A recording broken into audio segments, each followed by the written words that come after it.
अस्सलामुअलैकुम क्लास 6। कैसे हैं आप सब। उम्मीद करती हूँ कि आप सब खैरियत से होंगे। अच्छा क्लास 6, आज जो हम पढ़ने जा रहे हैं वो है हुरूफ़े इल्लत। ठीक है, ये कौन से हुरूफ होते हैं चलें देखते हैं। वो हुरूफ जो जुमले में किसी वजह या सबब को जाहिर करें हुरूफ़े इल्लत कहलाते हैं। ठीक है, कौन से हुरूफ होते हैं। वो हुरूफ जो जुमले में किसी वजह या सबब को जाहिर करें। वजह या सबब क्या होता है, यानी कि आपने एक जुमला बोला, उसके आगे कोई भी रीज़न या कोई भी वजह लगाई और आगे दूसरा जुमला बोल के उस बात को मुकम्मल किया, तो बीच में जो एक हर्फ आएगा या एक हुरूफ आएगा वो क्या कहलाएगा, हुरूफ़े इल्लत कहलाएगा। जैसे लिहाजा, क्योंकि, ताकि, चूँकि वगैरह और भी होते हैं। मैंने कुछ चंद लिखे हैं आपके सामने आपको समझाने के लिए। ये तमाम हुरूफ वो हुरूफ हैं जो आप लोग अपनी रूटीन लाइफ में इसको बोलते होंगे। जैसे मैंने मिसाल के तौर पे यहाँ पे दो जुमले लिखे हैं। असलम आज घर जल्दी चला गया क्योंकि उसके घर मेहमान आएंगे।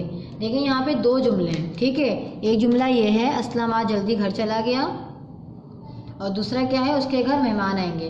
अब ये बीच में क्योंकि लगाया हुआ क्या कहलाएगा, ये कहलाएगा हुरूफ़े इल्लत। ठीक है, अहमद स्कूल नहीं गया था इसलिए उसका काम नामुकम्मल है। अहमद स्कूल नहीं गया था, ये एक जुमला हो गया। ठीक, उसका काम नामुकम्मल है, ये एक अलग जुमला है। इसके बीच में जो इसलिए लिखा हुआ है ये क्या कहलाएगा, आपका हुरूफ़े इल्लत। ठीक है, ये हुरूफ़े इल्लत की तारीफ आपकी किताब में भी मौजूद है। आपका जब हमने अभी सबक पढ़ा था हम वतन भाइयों हम वतन दोस्तों, ठीक है, इसी का ये ग्रामर कवायद का काम है। हुरूफ़े इल्लत तारीफ मैंने आपको समझा दी कि तारीफ किसे कहते हैं। यहाँ समझने के लिए आपको 4 मिसालें और दी हुई हैं। जैसे वो स्कूल नहीं गया क्योंकि वो बीमार था, तो ये क्योंकि क्या कहलाएगा, हुरूफ़े इल्लत। अहमद आज दफ्तर नहीं आया लिहाजा हारिस ये काम आप करेंगे, लिहाजा क्या हो गया, हुरूफ़े इल्लत। जल्दी करो ताकि ये काम ख़त्म हो जाए या हो सके, ताकि क्या कहलाएगा, हुरूफ़े इल्लत। क्योंकि जल्दी करो ये एक सेंटेंस हो गया, एक जुमला हो गया, ये काम ख़त्म हो सके। अब ये जो बीच में ताकि है, जो दो जुमलों को जोड़ रहा है, वजह पेश कर रहा है ताकि, तो ये क्या कहलाएगा, आपका हुरूफ़े इल्लत।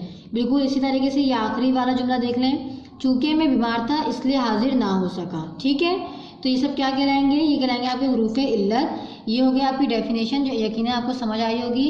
अब आ जाइए सफ़ा नंबर 77 पेज नंबर 77 में आपके पास है क्वेश्चन नंबर 6। क्वेश्चन नंबर 6 में है आपके पास दिए हुए हुरूफ़े इल्लत को जुमलों में इस्तेमाल करें। आपने क्या करना है बच्चों, आपने लिहाजा, इसलिए, क्योंकि, चूँकि, ताकि, के, इन पांचों के जुमले कहाँ बनाने हैं, अपनी कवायद की कॉपी में। ठीक है, आप कवायद का काम जिस तरीके से सेपरेट करके करते हैं बिल्कुल उसी तरीके से आपने क्या करना है, हेडिंग डालनी है हुरूफ़े इल्लत की, सवाल लिखना है, तारीख लिखनी है, और 1 2 3 4 5 6 आपके पास हुरूफ़े इल्लत मौजूद हैं। आपने इनके जुमले अपनी कॉपी में बनाने हैं। ठीक है, तो ये था आज आपका लेक्चर। उम्मीद है आपको समझ आया होगा। आज के लेक्चर के फ़िलहाल इतना ही। अपना बहुत ख्याल रखिएगा। अल्लाह हाफिज़।